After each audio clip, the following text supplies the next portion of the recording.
जय हिंद दोस्तों, आप सभी कैसे हो। आई होप कि आप सभी लोग ठीक हो गए। तो दोस्तों आज हम बात करते हैं इंडियन कोस्ट गार्ड डीबी और जीडी यांत्रिक के जो आपका एग्ज़ाम है, यानी सितंबर मिड और एंड में एग्ज़ाम आकर आपका होने वाला है। तो वहाँ पर जो एग्ज़ाम सेंटर होगा वहाँ पर आपको क्या क्या डॉक्यूमेंट लेकर जाना है, ठीक है। और एग्ज़ाम सिटी सेंटर कब मालूम पड़ता है, एग्ज़ाम से कितने दिन पहले मालूम पड़ता है। और ये चीज़ ले जाना बिल्कुल नहीं भूलें। ये कौन सी चीज़ है जो आपको ले जाना बिल्कुल नहीं भूलना है। और एडमिट कार्ड आखिर कब तक आएगा। तो सबसे पहले हम टॉपिक पर बात कर लेते हैं कि जो एग्ज़ाम सेंटर पर डॉक्यूमेंट क्या क्या लेकर जाना है। चलते हैं सीधे हम उस ऑफिशियल नोटिस की तरफ। तो देखिए दोस्तों, यहाँ पर आप देख सकते हो कि आपने देखा होगा कि जो डॉक्यूमेंट है, जो डॉक्यूमेंट की लिस्ट है वो क्या क्या है, क्या क्या चाहिए थे डॉक्यूमेंट आपको इस एग्ज़ाम में। तो देखिए, candidate are request to appear at the examination centre with the following documents. ठीक है, अगर आपने डीबी और जीडी यांत्रिक के लिए किया है तो आपके लिए वो बेहद ज़रूरी है। सभी चीज़ यहाँ पर एक एक चीज़ आपके लिए इंपॉर्टेंट है, ठीक है। एक भी टॉपिक यहाँ पर छोड़ मत देना, नहीं तो आपका बहुत सारी गलती भी हो सकती है और हो सकता है तो आपको एग्जाम सेंटर से भी निकाला जा सकता है, ठीक है। तो देखिए, यहाँ से एक एक चीज़ हम देख लेते हैं। सबसे पहले हम आपको बता दें कि यहाँ पर 3 copy of e admit card with latest photograph affixed. ठीक है, जो आपकी 3 कॉपी किसकी करवानी होंगी, एडमिट कार्ड की 3 कॉपी करवानी होंगी। कैसी करवानी होंगी कि यहाँ पर कलर प्रिंटेड आपको फोटो कॉपी कितनी चाहिए, 3 कॉपीज चाहिए। अब बात करते हैं कि ओरिजिनल क्लास 10th का सर्टिफिकेट होना चाहिए, जिसको हम मार्कशीट के नाम पर जानते हैं, ठीक है। अब बात कर लेते हैं हम सीधे यहाँ पर original class 10th certificate marksheet. अगर आपके पास आपने डीबी में किया है तो 10th क्लास का चलेगा, ठीक है। इसके बाद आपने अगर जीडी से फॉर्म फिल किया है, जीडी में या फिर यांत्रिक में फॉर्म फिल किया है, तो आपके लिए 12th की मार्कशीट का होना बेहद ज़रूरी है, ठीक है। आपने अगर डीबी में फॉर्म फिल किया है तो डीबी के लिए तो क्लास 10 से एलिजिबल था, तो क्लास 10 से चल जाएगा। अगर आपके पास 12th भी है और कोई डिग्री भी है तो वो भी आपको ले जाना ज़रूरी है, ठीक है। अब देखते हैं नेक्स्ट क्या है। तो देखिए, अगला है यहाँ पर कि original caste if application income certificate for EWS इकोनॉमोलॉजी। ठीक है, तो यहाँ पर आप देख सकते हो आपके पास कोई इनकम सर्टिफिकेट है तो यहाँ पर आप लगा सकते हो, ठीक है। तो यहाँ देखिए, weaker section as government of India format no other format will entertain available on ICG website. अदर से जो ICG वेबसाइट है वहाँ पर कोई भी अवेलेबल नहीं होगा, ये गवर्नमेंट फॉर्मेट के आधार पर यहाँ पर इसको शो किया गया है, ठीक है। अब देखिए यहाँ पर दोस्तों कि in case of reversed category applicant available as percentage relaxation either current of permanent address for online application should be same as the address mention in caste category certificate. तो आपके लिए कास्ट जो सर्टिफिकेट है वो भी आपके लिए ले जाना ज़रूरी है, क्योंकि आप अगर ST SC से आते हो, अगर जनरल से आते हो कोई दिक्कत नहीं है। अगर आप ST SC and OBC income certificate ले जाना भी ज़रूरी है, ये भी आपको ले जाना बेहद ज़रूरी है, जो कि एग्ज़ाम सेंटर पर ले जाना है, ठीक है। अब देखिए यहाँ पर देख सकते हो, OBC category certificate should not be more than 3 financial year old. जो जो ICG होती है, यानी इंडियन कोस्ट गार्ड होती है, उस पर क्या है आप देख लीजिएगा, जो 3 साल पुराना आप देख सकते हो कास्ट सर्टिफिकेट होना चाहिए। कितने साल पुराना होना चाहिए, 3 ईयर्स।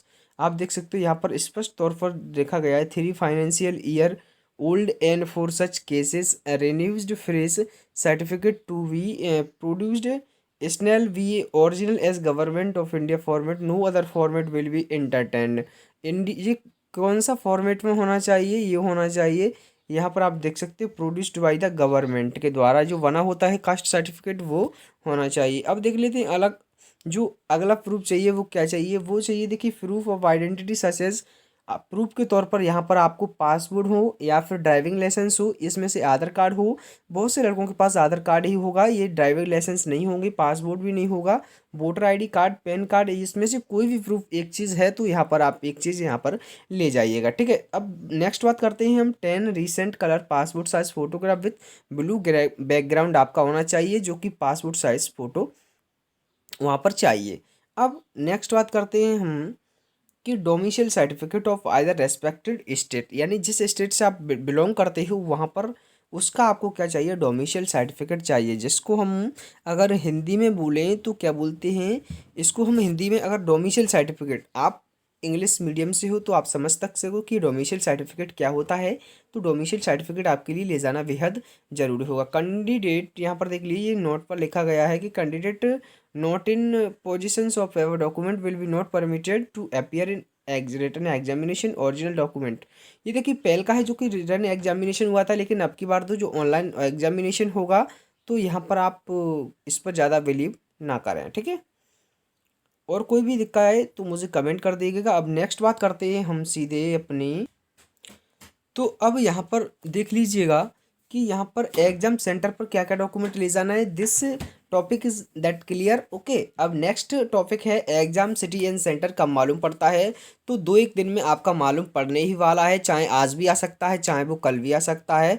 कभी भी एग्जाम सिटी एंड सेंटर मालूम पड़ेगा। सबसे पहले आपको एग्जाम सिटी सेंटर मालूम पड़ेगा, उसके बाद आपका एडमिट कार्ड आएगा, यानी कि एडमिट कार्ड आपका 72 घंटे पहले एडमिट कार्ड रिलीज किया जाएगा। और किसी भी अफवाह पर आप ध्यान ना दें, यानी 72 आवर्स पहले आपका जो एडमिट कार्ड है वो रिलीज किया जाएगा आईसीजी की ऑफिशियल वेबसाइट पर, ठीक है। और उसके बाद हम बता दें कि एग्जाम सिटी एंड सेंटर आपकी 1-2 दिन में मालूम पड़ने को ही है।